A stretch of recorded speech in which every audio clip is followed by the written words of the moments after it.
Hello my friends, this is 𝗂𝗵𝘁𝗵𝘁, and in today's video we're going to answer a question that one of my alliance mates had, asking me what do I do after I build my second faction ship. Hello my friends.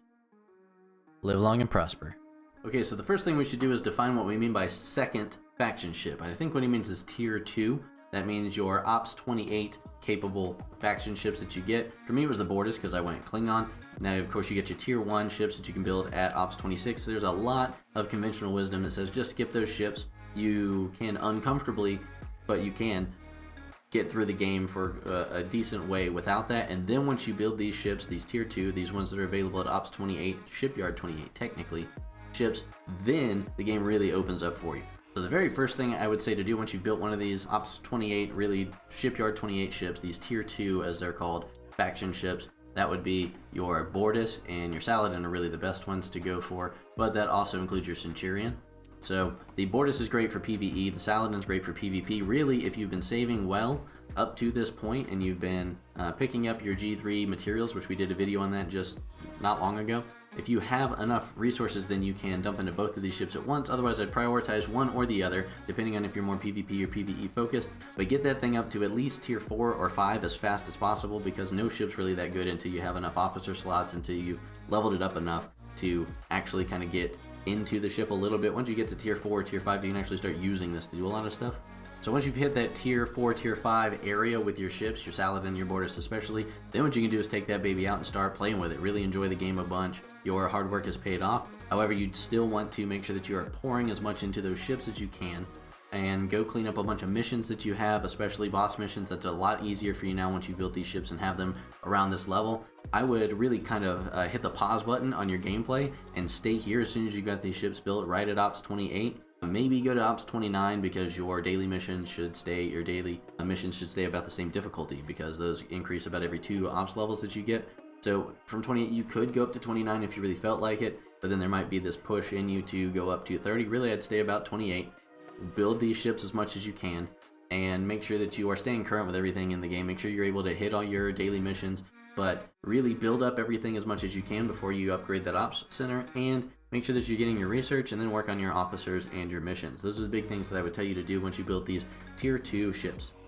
And there will be a logical place to stop building up those ships, especially once you've reached the end of the research that's available to you. Once you've built up everything that you can, you still might want to linger there for another week or 2 just to make sure that everything else is good.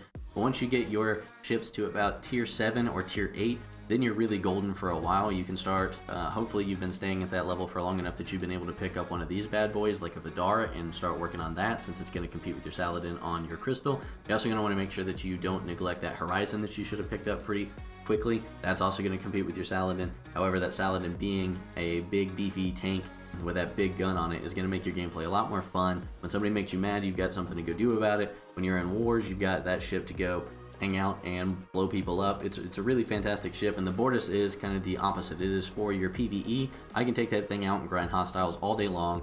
My daily missions are pretty easy. I even do my swarm still in my BORTAS because my Franklin's under leveled. So that's what I would do too, is once you get those 2 ships up to the level that you need it, about tier 7 or tier 8, then I would work on all those specialty ships and make sure that you're good where you are. Stockpile some of those speed ups that you're going to need, and make sure that you got enough uncommon and stuff, because then you can actually pretty easily hop up to where I'm at Ops 30, and you'll be in a really good position, way better off than I was, and start planning for which ship you're going to build first at Ops 34. Make sure that you're working on your reputation, etc. And don't neglect ships like this, your 𝗂𝗂𝗏, which is going to be pretty useful for later in the game when you can take those charged nanoprobes and turn them into faction credits, independent credits, etc. Hey, if you liked the video, do me a quick favor, set that phaser on stun, target the like button, and fire! That's really about all there is to it. Once you've built that first tier 2 ship of yours, especially if you can pick up both the BORTAS and the SALADIN, you can really kind of pat yourself on the back. You've really made it pretty far into this game, and it's really going to open up and be pretty fun for you from here on out if you plan accordingly. If you don't neglect either of those ships, once you get them to your tier 7, tier 8 range, they are really going to be pretty awesome ships, and you're going to hold on to them for a good long while. So all your hard work, all your patience up to this point, it's really going to pay off. Thank you guys very much for listening to this. I hope that this helps you if you're around that area of the game. If not, send it to your friends who might be joining the game with us sometime soon, or your lower level alliance mates, whatever you have.